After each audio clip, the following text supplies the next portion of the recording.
região metropolitana do Rio é composta por 21 municípios que enfrentam desafios em áreas estratégicas como a segurança pública, a mobilidade urbana, o saneamento básico, a saúde e a educação. A Alerj analisa um projeto do governo que cria a Câmara Metropolitana de Integração Governamental. Para discutir os principais aspectos dessa proposta, eu recebo o deputado Conte Bittencourt. Deputado, muito obrigada pela sua participação no Alerj Entrevista de hoje. Vamos começar falando sobre a discussão desse projeto aqui na Casa.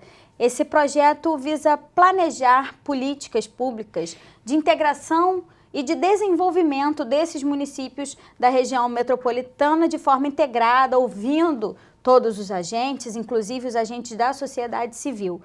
Para o senhor, qual é hoje a maior dificuldade enfrentada pelos municípios da região metropolitana, exceto a capital fluminense, claro? Natália, eu tenho por esse projeto a certeza de que ele vai promover um dos debates mais importantes que a Assembleia Legislativa vai protagonizar nesse ano. É devido de muito tempo estabelecer uma política de articulação na região metropolitana do Rio de Janeiro. Vamos lembrar aqui no seu programa que o Estado tem 21 municípios compondo essa região, como você falou, e que esses 21 municípios respondem por 75% aproximadamente da população fluminense. Ou seja, nós temos a maior região metropolitana do país, dentre as regiões metropolitanas, no indicativo proporcionalidade demográfica. Então isso gera um desafio tremendo, né? Hoje você não sabe onde termina Niterói, começa São Gonçalo, onde termina Caxias, começa Rio de Janeiro, onde termina Magé, começa Guapimirim. Os municípios se dividem por uma rua. Do lado de uma rua é uma cidade, do outro lado é outra. Com uma concentração populacional enorme, né? Como eu falei, 75% da população do Estado. E o Estado do Rio de Janeiro é um dos estados mais atrasados nessa política. Qual é o ponto central desse projeto, Natália? É a governança. É você fazer uma articulação de governança. Hoje os municípios procuram resolver os seus problemas por conta própria, não entendendo que eles compõem uma bacia hidrográfica única, que eles compõem um sistema de transporte comum, né, como o nome diz, comum, né, não se esgota nos limites do município. Então, o projeto não vai além de algumas áreas que nós consideramos essenciais. Poderia até ter ido atravessado para a saúde, para a segurança, para a educação, que não o fez. O projeto está se limitando à questão do saneamento básico, à questão do destino final dos resíduos sólidos, né, a destinação do lixo, que está diretamente ligado ao saneamento, né, e a questão do transporte. Esses são os eixos centrais do projeto que nós vamos debater aqui na Assembleia Legislativa. E o senhor falou sobre os municípios tentarem resolver por conta própria os próprios problemas, mas muitos desses municípios acabam funcionando como municípios dormitórios, né, fornecendo a mão de obra para a capital fluminense e toda essa mão de obra que enfrenta essas dificuldades do dia a dia e, na verdade, esses municípios deixam de arrecadar muitos recursos em função disso, né? Não são zonas de atração de investimento, de indústrias, de comércio, perdem muitos recursos com isso, né? Com a dúvida, você tem no corredor de São Gonçalo, né, para Rio de Janeiro, para a capital, talvez o maior corredor de deslocamento de mão de obra, tá, entre as regiões metropolitanas do Brasil. É uma quantidade significativa. E assim você tem o da Baixada Fluminense. O centralismo do Rio de Janeiro faz com que, da cidade do Rio de Janeiro, faz com que, se não pensarmos de forma articulada questões como transporte, dificilmente nós vamos conseguir avançar na melhoria de qualidade da população nesse deslocamento do ir e vir. Tanto é que a região metropolitana do Rio de Janeiro é aquela onde o trabalhador gasta mais tempo no transporte, de casa ao trabalho, de trabalho para casa, dentre as regiões do Brasil. É uma média de 2 horas e meia, né, de cada trecho, né? E a ideia dessa governança coletiva não é tirar a autonomia do município. A Assembleia vai discutir isso aí com muita responsabilidade, né? O município tem o seu papel constitucional previsto, a lei de uso e ocupação do solo, uma prerrogativa do município. Mas nós estamos querendo criar uma outra instância de governança prevista na Constituição, que é a governança da região metropolitana, para ser articuladora disso aí, ou seja, o interesse maior, né, que tem que estar se sobrepondo ao interesse exclusivo do município, já que nessas áreas o município sozinho não resolve os seus problemas. Estamos vendo aí a questão hoje da despoluição da Baía de Guanabara, né, com jogos que estão aí para acontecer, né, a quantidade de lixo, né, que hoje nós temos na lâmina da água da Baía de Guanabara. Isso é o quê? Uma falta de articulação de política pública, de limpeza urbana, de destino final, né? Saneamento básico. Então esse lixo que chega ali na raia da Vela Olímpica em Botafogo, né, ali na Glória, esse lixo está vindo de Caxias, está vindo de Magé, está vindo de Nova Iguaçu. E são muitos anos já se falando sobre a despoluição da Baía de Guanabara, mas sem conseguir fechar esses canais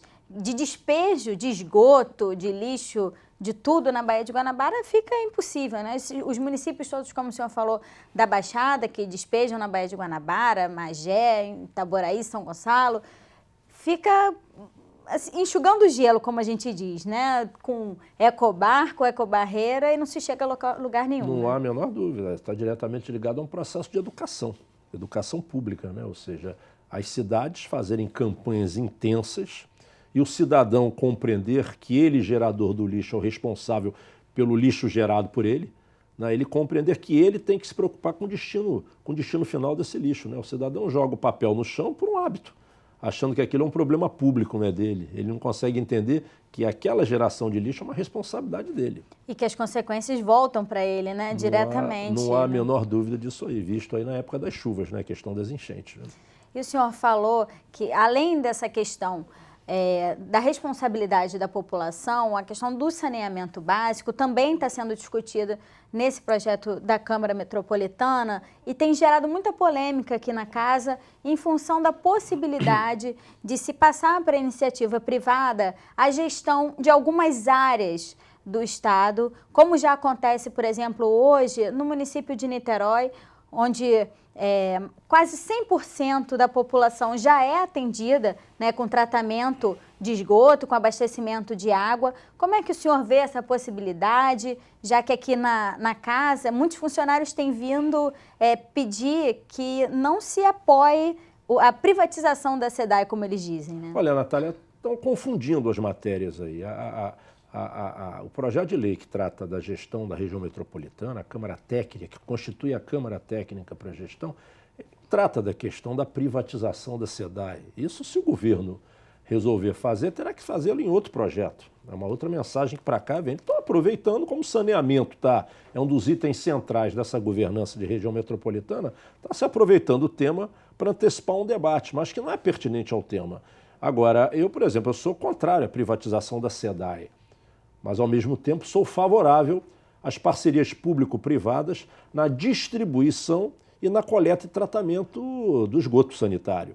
Agora, a SEDAI não precisa ser privatizada para você fazer as parcerias público-privadas. A SEDAI tem uma missão importante no Estado, né? A questão da captação desses recursos hídricos, o tratamento, né, dando qualidade a essa água, que a SEDAI é altamente qualificada para isso, e depois abastecendo essas concessões. Você falou Niterói. Niterói é um modelo, né? Aqui na região metropolitana, né, você pega Niterói, né, você tem 100% da população com água tratada, você tem já beirando 90% da população com tratamento de esgoto, 90%, e a população de Niterói vive numa praia poluída.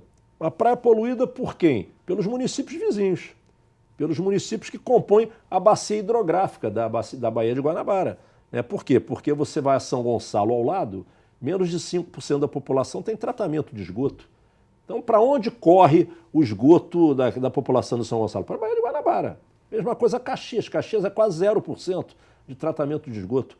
E o Estado não tem capacidade de fazer esses investimentos. Não tem capacidade nem rapidez. Então, eu tenho uma posição muito clara nessa questão. Sou contra a privatização da SEDAI. A SEDAI tem uma missão, né? Agora, sou a favor das parcerias público-privadas exitosas. Você tem hoje Niterói, você tem Friburgo, você tem Petrópolis, você tem Volta Redonda, você tem Campos, você tem Resende. Onde esse sistema, né, funciona, onde os né? sistemas funcionam. E em qualquer ranking de tratamento de saneamento, são as cidades do Estado que estão bem posicionadas, né, nesse ranqueamento. Agora você vai para a Baixada Fluminense, são os piores cenários de saneamento do país. Estão entre as piores cidades em qualidade de saneamento. Então essa discussão ela vai ter um momento certo, mas que não é no debate da região, da Câmara Técnica da região metropolitana. Deputado, e outro problema enfrentado pela população, como o senhor já se referiu aqui, é a questão do transporte, da mobilidade urbana, dessas pessoas que precisam chegar à capital e que praticamente se deparam com a prevalência do transporte rodoviário, principalmente quem mora em Niterói, São Gonçalo, Itaboraí, Magé. Alguns municípios da Baixada contam com sistema de trens, mas também ainda muito deficiente, e é preciso dar uma solução de transporte de massa, pensada de forma integrada também, para dar mais qualidade de vida para essa população, né? Olha, esse é um tema estratégico, né? A questão do transporte, da mobilidade, né?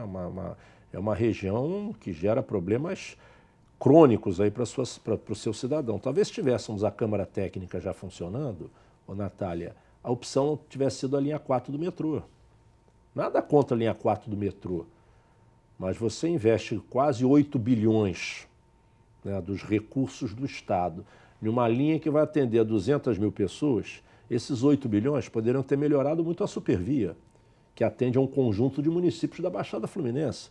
Poderia ter criado uma alternativa para a antiga linha 3, que não fosse o metrô, mas que fosse um metrô de superfície ou um BRT para São Gonçalo e Itaboraí, para pelo menos minimizar, né, o dia a dia de muito sacrifício dessa população. Mas o governo do Estado fez a opção pela linha 4 do metrô, ligando ali a zona sul da cidade à Barra da Tijuca. Importante ligação, mas se você colocasse na questão aonde está a prioridade, até aonde você vai atender um conjunto, né, maior de cidadãos do Estado, seguramente você aplicando 1 bilhão desses 8 bilhões na Supervia, você modernizaria muito 15 estações que cortam diversos municípios da Baixada Fluminense. Isso sem falar no ganho até ambiental, né, deputado? Você tirar todo esse contingente de ônibus e carros das ruas tem um impacto direto também na qualidade do meio ambiente, né? Não há a menor dúvida. O transporte de massa,